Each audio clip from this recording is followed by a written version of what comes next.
Tribunal Regional do Trabalho da 14ª Região é o primeiro no ranking nacional em governança entre os tribunais de pequeno porte e o quarto lugar entre os 91 tribunais de todo o país.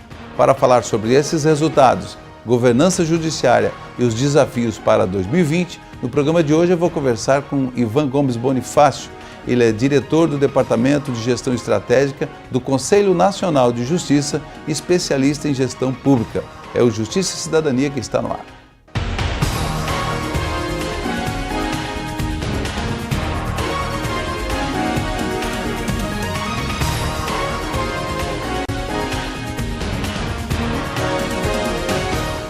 No programa de hoje recebemos um convidado especial, que é o Dr. Ivan Gomes Bonifácio, que ele é diretor do Departamento de Gestão Estratégica do Conselho Nacional de Justiça e é especialista em gestão pública. E o tema que nós vamos falar aqui é sobre governança judiciária e também os desafios para 2020. Dr. Ivan, seja bem-vindo ao Justiça e Cidadania. É um prazer estar com vocês, Celso. Dr. Ivan, o que vem a ser a governança hoje no serviço público, esse conceito? Veja, o conceito de governança é um conceito ainda que está se construindo, mas costuma-se dizer que a administração passou por 3 estágios importantes, né? O primeiro estágio é o estágio da administração patrimonialista. Nessa etapa da administração não se distinguia muito bem o público do privado. O Estado dava uma garantia para o cidadão em relação ao seu patrimônio, à sua integridade, à sua própria vida. Em troca, o cidadão entregava uma parte, dos seus recursos para ter de volta essa proteção. Com o passar do tempo, esse modelo de Estado não foi suficiente para dar conta, vamos dizer assim, das necessidades do cidadão, que queria mais do que isso. E o Estado começou a gastar demais. E aí surge um outro parâmetro, de governança ou de administração pública, que é a administração burocrática, cujo principal foco é no controle e na padronização de procedimentos. Esse modelo também não foi suficiente, principalmente porque o mundo evoluiu com muita tecnologia, troca de informações, relações entre países com rompimento de barreiras alfandegárias, e o Estado, dentro desse modelo burocrático, acabou se tornando obsoleto. E aí surge um novo modelo no mundo, na década de 70, que é o modelo da administração gerencial, que traz em si a ideia de que não basta apenas proteger o cidadão, controlar as despesas, mas é preciso entregar resultados com efetividade, entregar o serviço com qualidade, o serviço que o cidadão precisa, de saúde, educação e, no nosso caso, de justiça. E até com o advento da criação do próprio CNJ, houve uma série de preocupações em vários segmentos, né? É um controle externo, o que vai ser, como é que vai ser a nossa vida. Quer dizer, e de lá para cá, assim, quer dizer, hoje, o próprio judiciário como um todo e a sociedade já assimilou essa questão do Conselho Nacional de Justiça? Eu penso que sim. O judiciário, o CNJ começou mesmo, inclusive com um foco muito mais no controle burocrático, até porque se a gente pegar os contornos que a Constituição, no artigo 103b, deu para as competências do Conselho, a gente vai perceber lá que a preocupação do legislador era com o controle do judiciário. Inclusive, por isso é que ele foi criado dentro da ideia de se fazer um controle externo. O que se concretizou não foi um controle externo, foi um controle interno, porque ele é feito pelo próprio Poder Judiciário, com membros do próprio Poder Judiciário, e ao longo do tempo percebeu que tinha um outro espaço importante, que não era apenas o controle, mas o do planejamento e da gestão. E a partir da Resolução 70, de março de 2009, é que o CNJ e todo o Poder Judiciário, porque o CNJ é um órgão colaborativo, ele acontece a partir da participação, da colaboração e envolvimento de todo o Poder Judiciário, magistrados e servidores, ele passou a perseguir esse outro âmbito da administração, que é a preocupação com resultados, e não só com o controle, não apenas com o controle. Sim, aí foi instituídas as metas, o planejamento estratégico. Isso, aí a resolução determinou em 2009 que todos os órgãos da Justiça tivessem aprovado, inclusive no seu órgão colegiado máximo, um plano para pelo menos 5 anos, e nesse plano fossem definidos objetivos e metas e que fossem acompanhados os resultados com iniciativas que dessem conta do alcance dessas metas. E quais os resultados colhidos? É um aprimoramento constante, né? É um primor. São poucos anos, nós estamos no 4º ano do primeiro ciclo de planejamento. Eu digo assim, o principal resultado que a gente alcançou, além da organização e da introdução desse novo modelo de administração para todo o Poder Judiciário, que é muito importante, é um paradigma que se trouxe para dentro da administração do Poder Judiciário, a ideia da preocupação com a razoável duração do processo. Eu acho que a meta 2, que foi emblemática, né, surgiu em 2009, que era o julgamento dos processos mais antigos. A gente tinha um passivo enorme de processos com 15, 20 anos, em praticamente todos os segmentos de justiça, e a gente então pediu para que os magistrados olhassem e nós acompanhamos, porque a própria Constituição já dizia isso, outros elementos jurídicos, no próprio Código, o Pacto de São José da Costa Rica já previa essa razoável duração do processo, mas a gente não estava concretizando isso e nem sabia o quanto era razoável. E a meta 2 disse, olha, pelo menos 5 anos, isso foi em 2009, pelo menos 5 anos deve durar o processo. Não pode durar mais do que isso em cada segmento. É pouco? Ainda dura muito? Podemos melhorar? Claro que podemos. Mas esse foi a concretização daquilo que a gente, de acordo com o recurso que nós tínhamos, podíamos produzir, pelo menos 5 anos. E na Justiça do Trabalho, a gente foi evoluindo aos poucos e chegamos já num parâmetro de 4 anos. Praticamente todos os órgãos da Justiça do Trabalho não tem processo com mais de 4 anos tramitando em cada uma das instâncias. Isso também é um avanço e a gente está com essa preocupação firme e renovada todos os anos. E essa evolução, na verdade, é a evolução de mentalidade mesmo, né, doutor Ivan? Exato. E aí, essa evolução parte do princípio de que nós precisamos congregar todos os nossos recursos na direção de alguns resultados que têm que ser considerados prioritários. Então, por exemplo, a razoável duração do processo é um resultado que nós precisamos perseguir quase obstinadamente, todos os dias. E temos que voltar todos os nossos recursos humanos, recursos tecnológicos, né, recursos de infraestrutura material e etc., para alcançar esse resultado. E é isso com inteligência, porque necessidades são infinitas e recursos são limitados, como sempre se diz. Né? Então nós precisamos racionalizar os nossos recursos e direcionar para aquilo que é mais importante. E daí a resolução número 63, né? Exatamente nesse sentido, né? Isso, a resolução 70. A 63 é do CSJT, isso, né? Que traz um parâmetro de distribuição de força de trabalho, que é importante, porque aí você garante um mínimo de recurso em cada uma das unidades judiciárias. Não, é nesse sentido que eu falava, a resolução 63 do CSJT, exatamente como o percentual, né? Priorizar a atividade fim, que é exatamente lá na ponta onde está o cidadão. Inclusive o TRT da 14ª Região, Rondônia Acre, já cumpriu, tem cumprido integralmente isso. E falando nessa questão da gestão pública, a gente vê qual é um diferencial, um rompimento que tem e uma dicotomia entre a administração pública e a administração privada. Porque vê, essas mudanças de desburocratização, com relação a essa dicotomia. Eu digo que praticamente todos os princípios que a gente aplica na administração privada é possível a gente aplicar na administração pública. Com uma diferença, né? Na administração privada, o foco é financeiro. Quer dizer, o que a gente quer é aumentar, na administração privada, aumentar a lucratividade dos acionistas, do dono da empresa. E na nossa perspectiva, na perspectiva pública, o que nós queremos é atender bem o cidadão. Então, quanto mais nós atendemos melhor, né, e entregarmos um serviço de qualidade para o cidadão, mais lucro, entre aspas, teremos.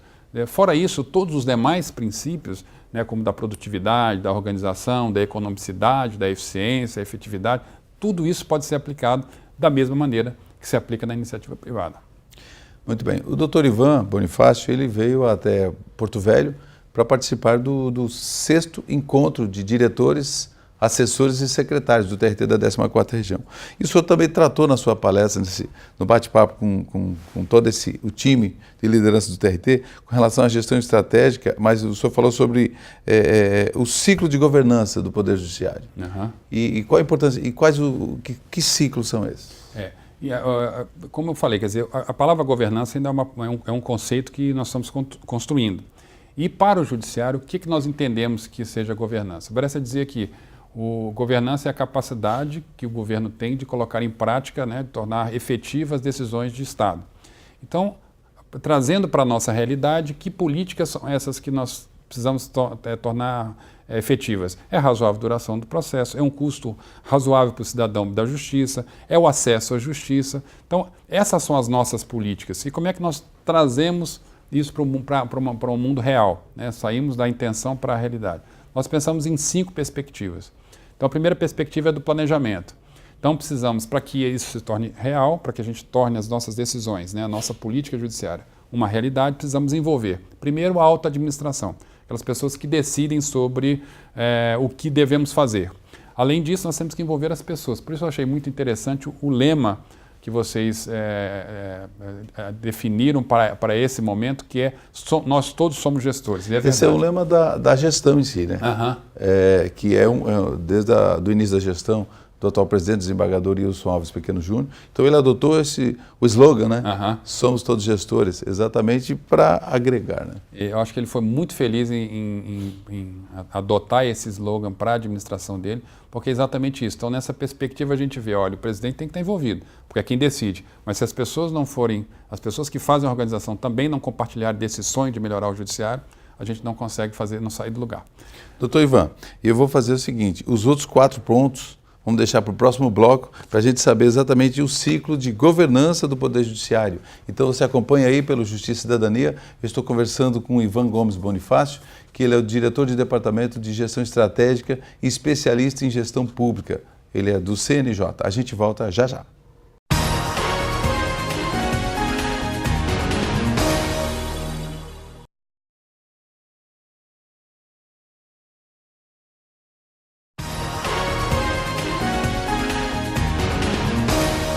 Bem, estamos de volta. Eu estou conversando com o Dr. Ivan Gomes Bonifácio, que é diretor do Departamento de Gestão Estratégica do CNJ, Conselho Nacional de Justiça, e ele é especialista em gestão pública. Eu deixei até um começo de pergunta aqui, né, uma pergunta no bloco anterior sobre os ciclos de governança do Poder Judiciário. Ele tinha respondido primeiro sobre o planejamento estratégico, e eu gostaria que o senhor falasse aos nossos telespectadores quais são os outros pontos, os outros 4 pontos. Okay. Um outro ponto importante é a capacitação.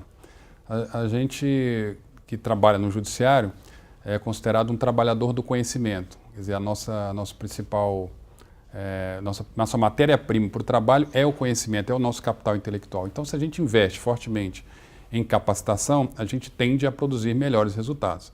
Então, todas as organizações que fazem isso, em tese, se espera delas mais eficiência e mais efetividade. Um outro ponto, além da capacitação e do planejamento, é a questão da execução da estratégia. As estatísticas mostram que 90% das organizações falham justamente nesse momento, na hora de colocar em prática aquilo que planejou. Está bem planejado, as pessoas estão treinadas, mas na hora de executar, falha. Então é importante que se tenha alguns mecanismos para executar bem a estratégia. Por exemplo, melhorar permanentemente os seus processos, fazer a gestão dos processos de trabalho, ter, como a gente chama, né, os macroprocessos definidos, aqueles onde nós vamos nos concentrar, e também fazer a inovação. E a inovação normalmente fazemos com o uso de projetos, que são novos serviços, né, ou novos produtos que nós vamos oferecer para os nossos usuários, dos nossos serviços. Então, bom, aí nós já fizemos o planejamento, já fizemos a capacitação, começamos a executar, temos que agora monitorar os resultados, para saber se nós estamos alcançando, se precisamos alcançando aquilo que foi planejado. Até para alinhar. Alinhar exatamente os rumos, para saber se efetivamente aquilo que a gente pensou, né, em entregar para a sociedade como serviço, nós estamos entregando. Se não, precisamos, como você falou, reajustar os rumos. Então é importante o monitoramento. E, por fim, a comunicação.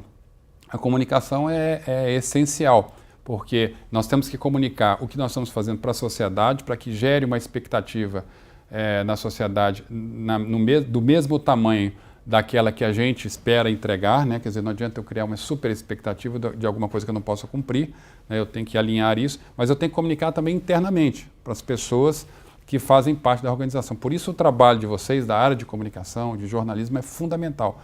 Hoje eu acho que é essencial, indispensável termos nos tribunais, nos órgãos, em qualquer organização, um bom serviço de comunicação social, tanto para comunicar para fora, como para comunicar para dentro. Esse fecha o ciclo da governança do Poder Judiciário. A importância da comunicação também, né? E, inclusive, isso tem sido discutido nos congressos brasileiros, no Combrascom, tem sido muito discutido isso, inclusive o envolvimento das assessorias nas discussões dos planejamentos. Como comunicar isso, como fazer com que chegue lá na ponta, né? Então é isso que o senhor está... É exatamente esse ponto. Eu me lembro de alguns, faz pouco tempo, eu sei que está há bastante tempo militando na área de comunicação, deve lembrar. O assessor de comunicação era aquele sujeito que fazia a comunicação do presidente. Ele era um porta-voz, era um assessor de imprensa e não mais do que isso. Hoje, a área de comunicação tem uma outra dimensão, né? Eu me lembro de 2001 foi criada a TV Justiça, foi um ato do Supremo Tribunal Federal, presidia lá na época o ministro Marco Aurélio, de muita importância, porque transformou, quer dizer, passou a mostrar de dentro do Poder Judiciário para fora o que é o funcionamento da Justiça. Então, fundamental isso. E o Justiça e Cidadania teve o privilégio de estar no primeiro dia da TV Justiça. Ele estava no ar, nós já estávamos há 3 meses em TV aberta em Rondônia e Acre e tivemos o privilégio lá também, sob a coordenação na época do jornalista, o assessor de imprensa Renato Parente, Cláudia Lemos e tudo. Então a TV Justiça, a gente também está lá, é parceiro, né, o TRT e o Justiça e Cidadania. Mas agora voltando um pouquinho para cá, doutor Ivan, com relação a como é que está situado nesse cenário a Justiça do Trabalho brasileira, dos segmentos, a Justiça do Trabalho? Dos segmentos, né, Justiça do Trabalho, federal, estadual, sim, militar e eleitoral, é a Justiça do Trabalho que tem melhor desempenho. Nós alcançamos, de um modo geral, 70% de atingimento desses 5 requisitos, que são desdobrados em várias questões. Foi feito um diagnóstico com todos os órgãos da Justiça e quem apresentou melhor desempenho foi a Justiça do Trabalho, que alcançou mais de 70% de cumprimento desses requisitos. E hoje, dos TRTs, falando dos 24 TRTs, como que está o ranking e o TRT da 14ª, como que ele está nesse cenário? O senhor está trazendo notícias quentes, notícias novas do CNJ. Nós ainda não divulgamos esses dados, a primeira vez passo em primeira mão para vocês. Em primeira mão, na Justiça e Cidadania. Muito legal o fato de que a Justiça do Trabalho, quer dizer, quem ficou no primeiro lugar foi o TRT da 18ª região e em segundo lugar, mas em primeiro entre os tribunais de pequeno porte foi o TRT da 14ª região, que alcançou mais de 95% de atendimento aos requisitos da governança. Ficou por 1 ponto percentual para não empatar lá com o TRT. Para não empatar com o primeiro. Com o primeiro lugar. Então, bem no excelente o resultado aqui do TRT da 14ª. E entre os tribunais, porque tem uma classificação, entre os tribunais de pequeno porte, o TRT da 14ª, ele é o primeiro lugar. Ele é o primeiro. E dentre todos os órgãos do Poder Judiciário, também o TRT da 14ª região e o TRT da 8ª, né, que parabenizamos aí o TRT da 8ª região, 18ª de Goiás, também pelo trabalho, né? Isso, e aí no Brasil inteiro, comparando todos os segmentos, o TRT é o 4º lugar, o TRT da 14ª é o 4º lugar no Brasil inteiro. É dos 98 tribunais. E o que levou o Tribunal da 14ª região? Quais os pontos que o senhor observou e tem analisado, porque do planejamento estratégico lá, do CNJ, o que de mais interessante o TRT da 14ª tem desenvolvido para conquistar esse ranking importante? Eu acho que o ponto alto foi, entre outros, né, porque vocês ficaram muito bem atingindo praticamente todos os requisitos, mas o ponto alto eu acho que é o planejamento colaborativo, o planejamento participativo, com essa ideia de que a gestão é um trabalho de todos, né? Então, compartilhar um sonho da alta administração, desse presidente e dos que o antecederam e os que vão ainda, né, ocupar o comando do tribunal, por um judiciário melhor. E fazer esse sonho, né, estar na cabeça de todas as pessoas, de todos os servidores, isso faz uma diferença enorme. Muito bem. E esse encontro que acontece em Porto Velho, que reúne todos os gestores, né? Ou seja, os assessores, secretários e diretores da 14ª região. Como que o senhor vê essa participação, inclusive trabalhando um pouco mais a questão humana, né? A questão humanizar um pouco mais a justiça? É verdade. Eu vi um auditório lotado, vi um auditório de pessoas com um sorriso no rosto. Sei que o Estado passa por um momento agora, né, complicado com relação às cheias dos rios e tal, mas mesmo assim vi pessoas que acreditam, conversei com juízes e vi juízes sonhadores, né, de que podem e devem fazer uma prestação jurisdicional melhor. Então, eu acho que é isso que tem feito a diferença aqui em Rondônia e que tem que ser mostrado para todo o país de que é possível fazer um judiciário bem feito. Nós vamos para mais um intervalo. Eu estou conversando com o Dr. Ivan Gomes Bonifácio, que ele é diretor do Departamento de Gestão Estratégica do Conselho Nacional de Justiça, especialista em gestão pública, e falando sobre essa questão da gestão estratégica mesmo do Poder Judiciário como um todo, e também destacando os tribunais, como o TRT da 14ª Região, aí bem pontuado no ranking nacional, o primeiro entre todos os tribunais de pequeno porte, e também bem situado com relação a todos os tribunais brasileiros. A gente vai a um breve intervalo e a gente volta para continuar a nossa conversa aqui.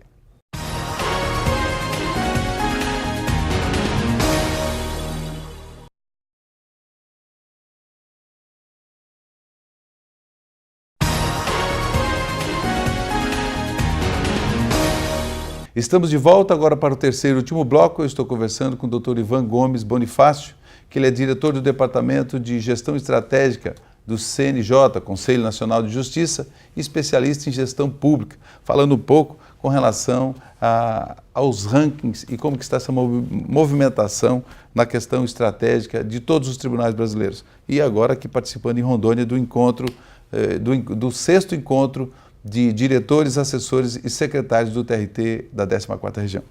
Doutor Ivan, agora partindo para o último bloco, para a gente finalizar, quais os principais desafios hoje, os macro desafios 2015-2020?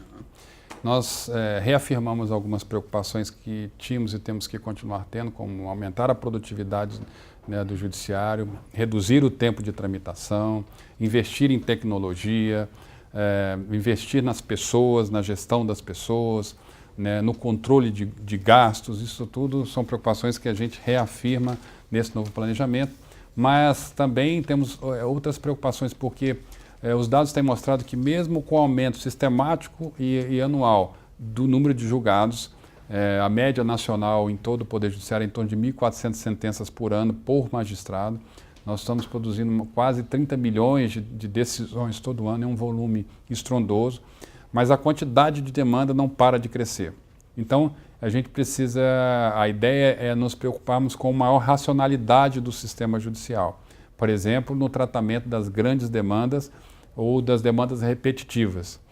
O Supremo já tem esboçado algumas ações concretas, como, por exemplo, a questão da repercussão geral. O próprio STJ tem um tratamento específico para os processos repetitivos, mas ainda isso é insuficiente para dar conta. A gente precisa repensar o nosso modelo de poder judiciário, se o tamanho dele está correto, se não há espaço para algum tipo de publicização da atividade jurisdicional. Por exemplo, na área da execução fiscal, hoje se discute uma ideia de desjudicialização da execução fiscal, até porque o procedimento de cobrança de uma execução fiscal ela é muito administrativa e nós do Judiciário não estamos preparados para fazer cobrança, não é a nossa função.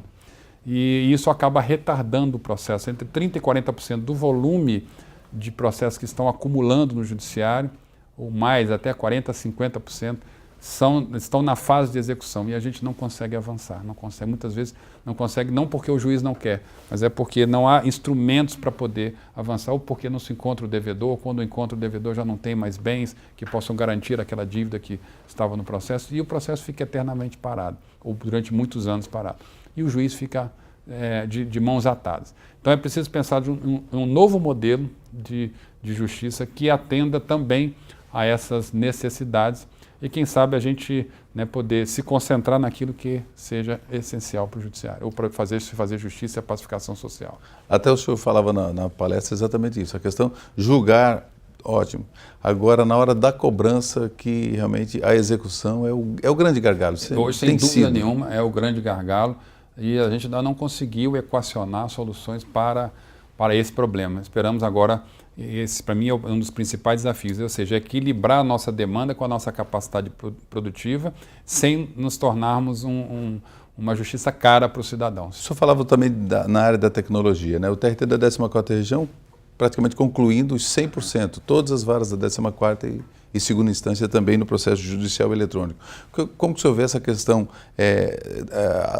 da necessidade até talvez de melhoria de infraestrutura? Como que o senhor vê isso em termos de 14ª região e em termos de Brasil também? O judiciário praticamente nos últimos 3 anos dobrou seu investimento em tecnologia. Hoje nós estamos gastando, de um modo geral, nosso orçamento é em torno de 60 bilhões de reais. A metade disso vai para a Justiça Estadual, a outra metade vai para a Justiça da União, que seriam 30 e poucos bilhões, e disso 15 bilhões são direcionados para a Justiça do Trabalho. Só para você ter um horizonte de quanto se gasta. E a gente tem investido pesadamente em tecnologia como uma das soluções possíveis para aumentar ainda mais a produtividade, mas aumentar com qualidade. Porque também não adianta, é o que se diz, não adianta simplesmente estabelecer metas, produzam mais, se isso não tem por trás um mínimo de qualidade. Um mínimo não, um máximo de qualidade. Sim, qualidade. Porque na justiça não se pode comer qualquer serviço, você não pode pedir para o médico que faça uma cirurgia mais ou menos. Olha, você recupera o paciente mais ou menos e parta para o próximo. Mesma coisa você não pode dizer para os juízes, olha, faça uma sentença mais ou menos, o importante é que você produza. Então, nós temos que saber equilibrar esses dois lados da moeda. É porque tem juízes, eu já entrevistei aqui magistrados da 14ª e tal, que é exatamente o seguinte, ele vê efetividade na hora que o dinheiro está no bolso do trabalhador. É verdade, é isso mesmo. E isso só acontece... Essa é a efetividade. É verdade.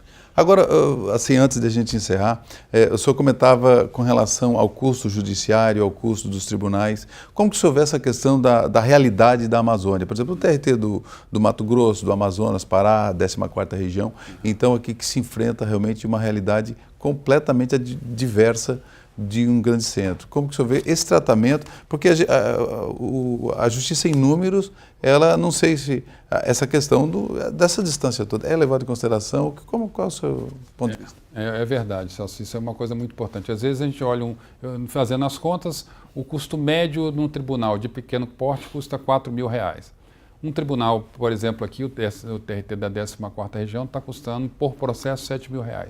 Não é um valor exagerado, mas ele está um pouco acima dos tribunais de pequeno porte. Mas por quê? Porque a gente não leva em consideração, por exemplo, problemas de logística. O custo de logística aqui é muito maior do que um custo de logística em São Paulo, no Rio de Janeiro, né, onde você tem uma infraestrutura toda bem montada, você tem rodovias pavimentadas, você tem um sistema de informação interligado que funciona quase sempre, né? Sim, quase sempre, mas tem funcionado, tem o sistema de internet ainda... E aí eu digo isso lá, né? E aqui, muitas vezes, a gente tem essas dificuldades. Você tem distâncias enormes para percorrer, né? Eu conversando com um dos juízes aqui que fazem itinerância, né? Vários itinerantes, ele diz que não é raro ele ter que pegar um avião, um monomotor, e se deslocar para uma determinada localidade, município, para poder fazer a prestação judicial. É feito 3 vezes por ano isso, assim, pelo menos nesses locais, lá na fronteira com o Peru, por exemplo, a gente, tem ido, né? E aí o custo, evidentemente, que é muito maior do que alguém que pega um carro e anda 50 quilômetros e vai lá e faz a prestação judicial, ou nem precisa, porque ali já tem uma unidade toda instalada, com custo agregado, né, que não exige esse dispêndio. Então, não leva em consideração, acho que nós precisamos evoluir nos nossos números, você tem razão, para poder incluir como elemento de composição do custo essas diferenças de infraestrutura que são necessárias, né? Porque, doutor Ivan, tem local, inclusive até já tem caso da 14ª região, que o oficial de justiça, às vezes, para ele conseguir citar alguém, ele vai um pedaço uma parte de trator, chegou a alugar cavalo, para chegar até lá para notificar. Quer dizer, 24 horas numa diligência para ir lá notificar um fazendeiro, um madeireiro, alguém no seringal. Então, esse tipo isso aí realmente, na verdade, é uma verdadeira aventura, às vezes, né, que se faz. Não, você tem razão. E às vezes uma saga, e aí como é que se computa isso? Como é que, né, quer dizer, você olhando grandes números, você não percebe que no detalhe, para fazer justiça, pra chegar lá, é preciso muito mais do que, né, um telefonema, mandar um e-mail, é preciso, né, subir num cavalo, andar de trator, pequenos remar um barcos, barco, né, para chegar lá e a justiça se fazer presente, que é fundamental. Doutor Ivan, eu quero agradecer aqui o senhor ter aceito nosso convite, também a agenda apertada aqui em Rondônia, mas eu quero agradecer imensamente aqui a sua participação na Justiça e Cidadania e gostaria que o senhor deixasse as suas considerações finais. Celso, foi um prazer estar com vocês, uma honra muito grande participar desse 6º encontro, participar desse momento aqui, dessa conversa, desse bate-papo, e dizer que a Justiça do Trabalho, especialmente aqui do TRT da 14ª região, está de parabéns apresentou excelentes resultados e é um destaque nacional. Parabéns a todos. Muito obrigado. Eu conversei com o Ivan Gomes Bonifácio, que ele é diretor do Departamento de Gestão Estratégica do Conselho Nacional de Justiça, especialista em gestão pública, que teve aqui um bate-papo muito gostoso e que com certeza esclareceu muitas dúvidas. E eu quero agradecer também você pela audiência e até o próximo encontro.